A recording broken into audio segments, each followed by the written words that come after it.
Hello guys, how's it going? My name is Dalrin, and today in BFA we got some amazing racial changes. Now, both of these changes are technically nerfs, and they are. They are nerfs to some of the strongest racials that have been the strongest racials in Legion so far. And I am personally happy about these racials. But before I go on telling you guys my thought processes and my opinions, let's first cover what these racial changes are. I feel like the human racial has been the staple of Alliance PvP racials for the longest time. It was popular back in MoP, it was pretty popular back in WoD, switching everybody who PvPs to Alliance, and in Legion, the buffs to the Horde racials and the changes to our trinkets made them a lot more pleasant and a lot more viable for PvP, which was a great change. But still to this day, every man for himself remains to be one of the strongest PvP racials in the game. So they nerfed that racial. Every man for himself now has a 3-minute cooldown up from 2, removes all stun effects as previously told, but now has a 90-second diminishing returns with other racials instead of 30. The way that the human racial would function is, in PvP in particular, it was a better version of adaptation. First, you can control this racial when you want to use it. Second, the PvP is so infested with everybody and the mother having a stun, which is something they are pruning in BFA by removing stuns from certain classes that don't really need them.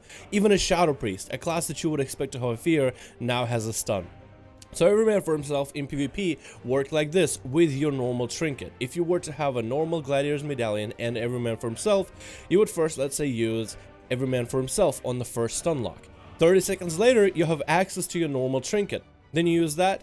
30 seconds later, back to every man for himself, and then you can rotate those trinkets every 1 minute. It was a stronger version of adaptation, and because of how many stuns there were in the game, this got nerfed. So now, essentially, every man for himself has a 3-minute cooldown, which is a lot longer, but now when you try to rotate every man for himself and a Gladiator's Medallion, you will incur a CD of 1 minute 30 seconds, which means that you can use your first trinket or every man for himself, then a minute 30 seconds later, you have access to the other. And because every man for himself is a 3-minute cooldown, it won't fully line up with that 1 minute 30 second every single time. Which makes this racial still pretty decent for PvP and still offers you an option of how you want to play, but it doesn't make it severely overpowered anymore. If you're somebody who's been playing human because they got the best racial, and now with this change, you actually might be able to play something besides a boring old human in a fantasy MMO RPG. Which is funny that human has been the strongest racial in a game where we can play as dwarves, elves, and more. Speaking about elves, the Blood Elf racial also got a chunky nerf.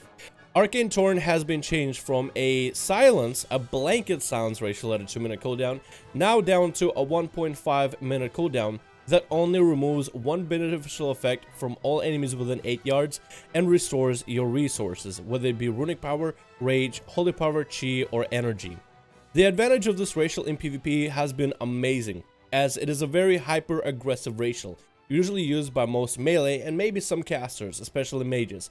It allows you to blanket silence your opponent, either kicking them or stopping a cast of an insta-cast spell before it happens, like a Paladin Bop, which I remember abusing so many times when I was playing double rogue with Sav. This racial has also been probably one of the best, if not the best racial for Mythic Plus, especially if you're somebody who wants to push into higher keys. With the ability to silence enemies that have an ability that's basically an Armageddon, that would otherwise one-shot your group or one-shot your tank, this gave you so much utility. And if you were to go into a Mythic Plus as a full party of Blood Elves, most people wouldn't even be going by the looks, even though Blood Elves still are the pretty race of the Horde.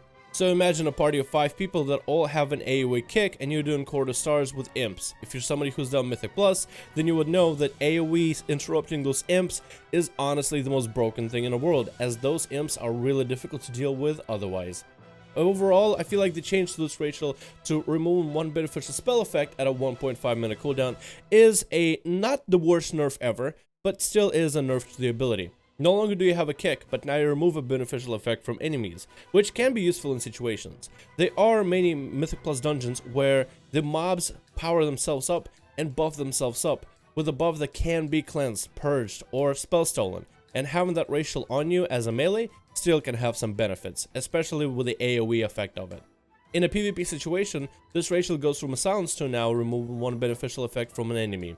which can be strong in some situations. Imagine having a mage try to pop combustion on you. As a rogue, you shadow step to them, and then you clean that combustion with an arcane torrent. This could be a very powerful racial in some cases, but it is not a powerful racial in all cases, which is what I think Blizzard was trying to do when they tried to nerf this racial.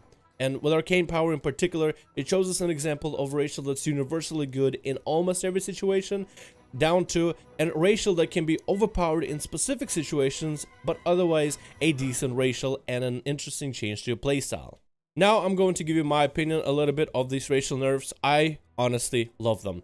I think Every Man for Himself has been a strong racial for maybe a little bit too long.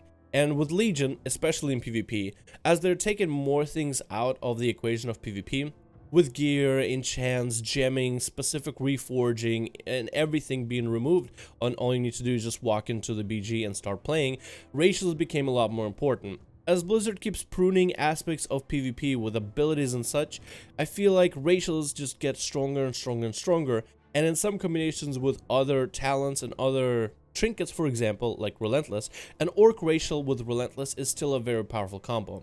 But with Every Man for Himself being as strong as it is currently, this kind of nerf is going to make it more of a playstyle option. Same thing goes for the Arcane Torrent, another racial that was kind of overtaken on the Horde. Now, with Arcane Torrent being changed, it offers you a little bit change of playstyle. You get to choose how you want to play, but it doesn't overshadow the other Horde racials, like the Nightborn racial, or the Orc racial, or the Troll racial.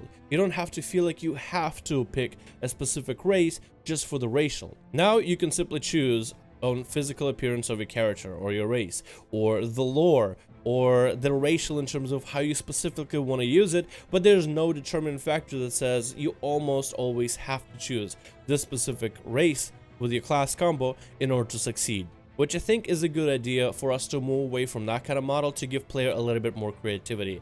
I don't think this is going to impact PvP or PvE in terrible ways. I actually think this is going to make PvP and PvE even better. If Blizzard wants to really make it all about PvP and all about personal skill, all these racials aside not really impacting the game nearly as much, I guess Blizzard can continue doing this in PvP. And in PvE, it allows you more freedom to pick what race you want without having insanely impactful gameplay. Especially when you have allied races coming in trying to compete against other racials. If you don't have racials really competing each other or overshadowing each other, if you can find some kind of a balance between racials where people can just choose whatever they want to play without feeling pressured by others or pressured by the min-maxing, then I think we'll have overall a more wholesome community, a more wholesome approach to how we treat races and racials, and it'll be more up to the personal preference. Plus, I'm super happy that human will no longer be the strongest racial in PvP on its own, and we could finally play something else in a fantasy MMORPG. I mean, we've been doing this for so long. We've been picking humans for so long. That is just the weirdest concept ever. Anyway, let me know your thoughts about the racial changes. Are you happy with them? Are you not happy with them? What are your thoughts on arcane power change to remove beneficial effect? And what are your thoughts on Every Man for Himself having a longer cooldown and a different diminishing return effect with other similar effects? Thank you guys so much for watching. I hope you enjoyed, and again, let me know all your thoughts. I would love to read you guys' comments. Thank you for watching. I'll see you guys in the next video. As always, if you guys haven't hit the like button, please go ahead. It allows my videos to reach a wider audience and simply gives me a little bit more of an oomph when it comes to making videos, knowing that you guys like what I put out. If you guys enjoyed this kind of content and you want to see more stuff where we talk about BFA, hit subscribe, and if that's not enough for you, hit the notification bell to catch every single video and every single live stream that we put out. By the time this video goes up, I think we'll be doing a duel if it is on a Saturday. If it's out on a Saturday, then forget about what I said. Thank you guys so much for watching. Again, thank you. I'll see all of you in the next one.